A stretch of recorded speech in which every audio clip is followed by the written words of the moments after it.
Alice had a crucial appointment that morning, and she knew that her performance would be decisive for her future in the company. However, the young woman did not imagine that before that, she would have to act like a heroine to save a man's life, a courageous act that would end up costing her the job. Hello, my friends. I am Linda, and this is Linda's Love Stories. I hope you enjoy this story. Alice woke up to the shrill sound of the alarm clock, her heavy eyes slowly opening to stare at the white ceiling of her small apartment. It was another work day at the financial company where she had been employed for almost 3 years. As she got ready in front of the mirror, Alice observed her reflection. She had a youthful face framed by wavy brown hair that fell over her shoulders. Dressed in an elegant business outfit, she grabbed her bag and hurried out. The route to the imposing commercial building where she worked was always the same: crowded subway, bustling sidewalks, and the constant hum of the big city. Alice observed the people around her, each one rushing to their commitments, living their own stories. Before entering the building, Alice made her usual stop at the corner coffee shop. The aroma of freshly brewed coffee filled her nostrils as soon as she opened the door, bringing an involuntary smile to her lips. It was then that her eyes met Jacob's. Jacob was a man with a mature and charming face. His dark hair had a few grey strands at the temples, giving him a distinguished look. He wore a well-tailored suit that accentuated his athletic build. His brown eyes had a mischievous sparkle when they met Alice's. "Good morning, Alice," Jacob greeted her with a warm smile. "Ready for another day?" Alice felt her heart speed up slightly. This morning flirtation with Jacob had become a precious part of her routine over the past few months. "Good morning, Jacob. Always ready," she replied with a playful tone. While they waited for their orders, the two exchanged glances and knowing smiles. Alice loved this light and uncommitted game of seduction. It was a fun way to start the day, even though she had never accepted Jacob's invitations for a real date. With coffees in hand, they bid each other farewell and went their separate ways.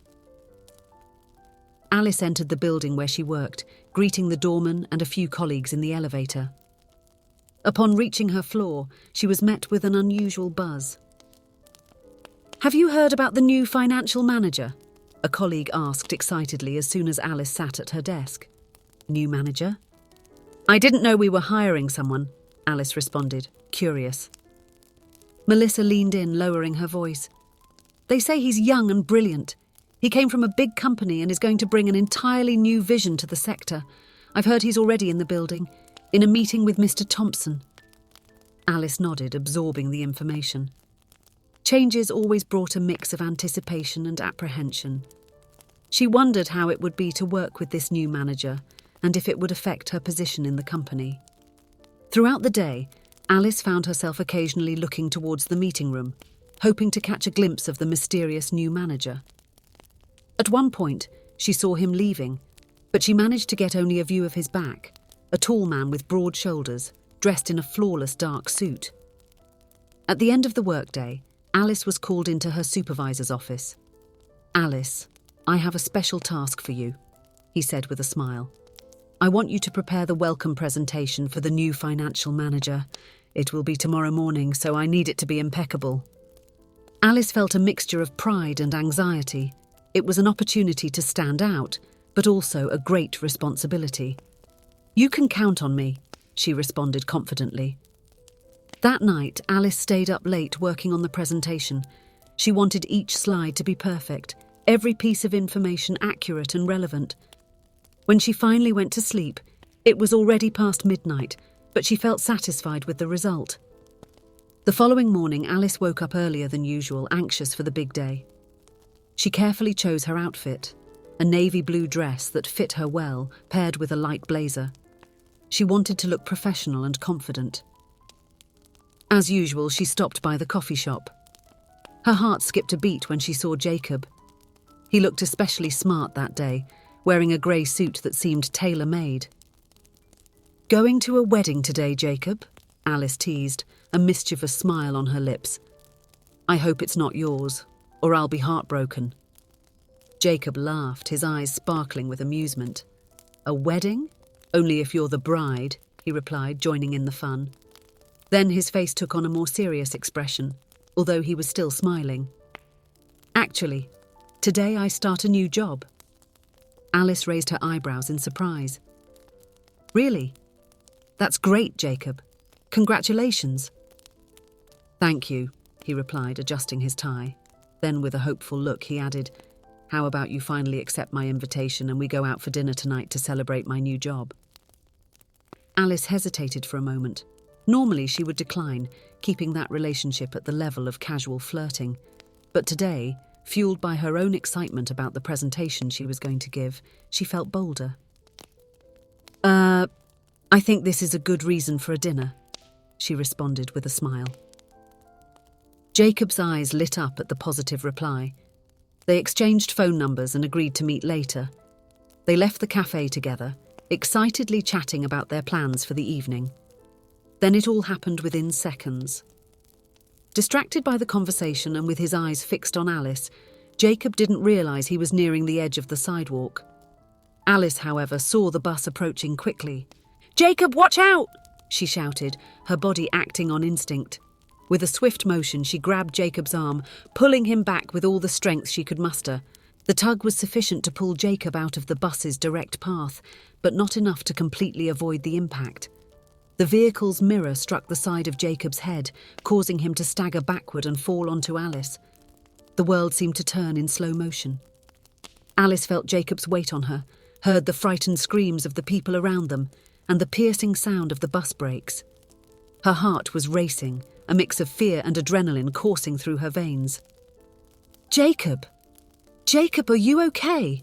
she called, her voice trembling with concern. But Jacob did not respond, remaining motionless on top of her. Soon a small crowd gathered around them. Someone shouted that an ambulance was on the way. Alice, still trapped under Jacob's body, tried to stay calm, checking his breathing and pulse, relieved to find that both were present. When the ambulance arrived, the paramedics acted quickly, placing Jacob on a stretcher. Alice insisted on accompanying him to the hospital, her own body aching from the impact of the fall being ignored in light of her concern for Jacob.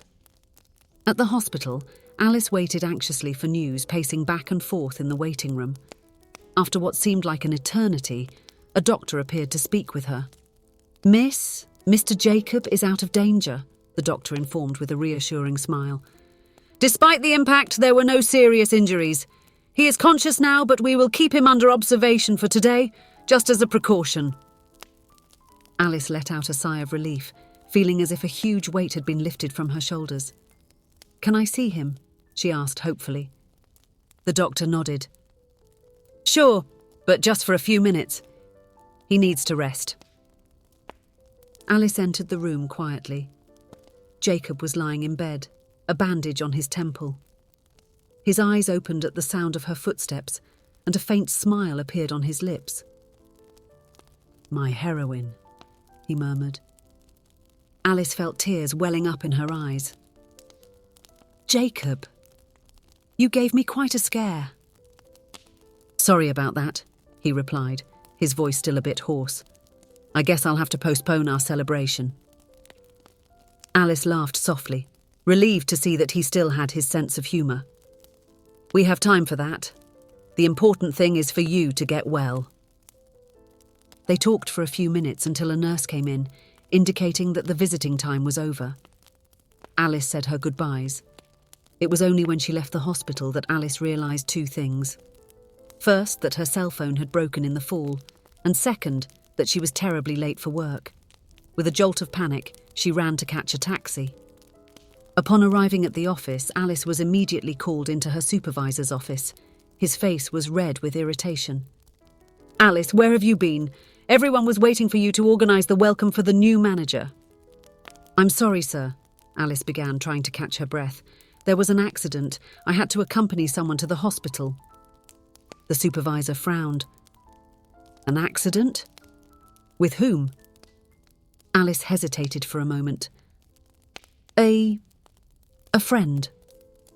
The supervisor's expression hardened. "Alice, did you abandon an important responsibility to chase after a boyfriend?" "It's not exactly like that," Alice tried to explain, feeling increasingly uncomfortable. It was a real emergency. My phone broke. I couldn't give notice. Where is the new manager? I want to apologise in person. He hasn't arrived yet. We don't know the reason, but that doesn't matter now. Alice, you know that you and your department colleague Thomas are occupying similar positions, and a cut was already planned. Your irresponsible behaviour today just made my decision easier, said the supervisor with a firm voice. Alice felt as if the ground had disappeared beneath her feet. What do you mean? The supervisor sighed heavily. I'm sorry, Alice, but we are terminating your contract with the company. Please go to the department to settle the details of your departure. Alice left the room in a state of shock. Her world seemed to have turned upside down in a matter of hours.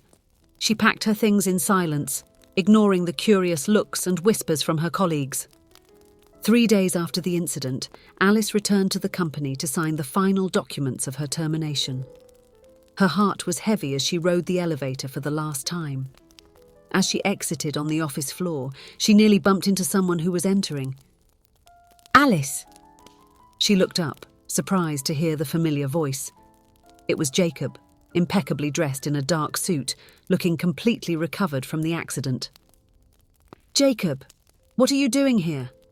Alice asked, confused. Jacob looked at her with an expression of surprise equal to hers. I work here now. I'm the new financial manager. Alice felt like she had been punched in the stomach. All the air seemed to vanish from her lungs. Jacob was the new manager for whom she was supposed to have prepared the welcome presentation. The man who had caused her to lose her job was, in fact, her new boss. Alice, what happened? Why are you here? Jacob asked, noticing her troubled expression. Alice took a deep breath, trying to hold back the tears that threatened to fall. I was fired, Jacob, for not showing up on the day of your welcome presentation. Jacob's face turned pale as he understood the situation. Oh, Alice, I'm so sorry. This is my fault. Alice shook her head, forcing a weak smile. It's not your fault, Jacob. It was an accident. Jacob remained silent for a moment, clearly disturbed by the revelation. Then a small smile appeared at the corner of his lips. Well, let's look on the bright side. If you were still working here, I would be your boss, and it wouldn't be ethical to take you out to dinner. Despite the situation, Alice couldn't help but let out a soft laugh. Jacob's ability to find humour, even in the toughest moments, was one of the things she admired most about him. I suppose you're right, she replied, feeling a bit of the weight on her chest dissipate. Jacob looked at her with determination.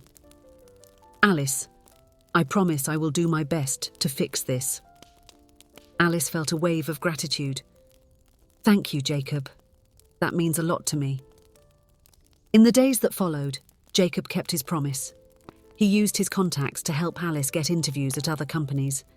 1 week later, she received a job offer from a company Jacob had previously worked with. The new job was even better than the previous one.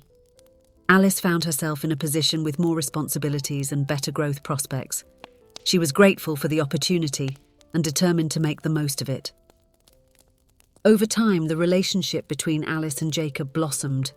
Free from the complications of a boss-subordinate relationship, they were finally able to explore the feelings they had been nurturing for each other for months.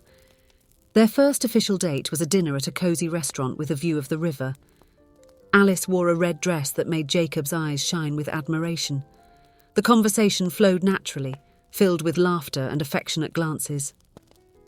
You know, Jacob said at one point in the evening, holding Alice's hand across the table, I think I should thank that bus. Alice raised an eyebrow, amused. Oh, really? And why is that? Jacob smiled, his eyes fixed on hers.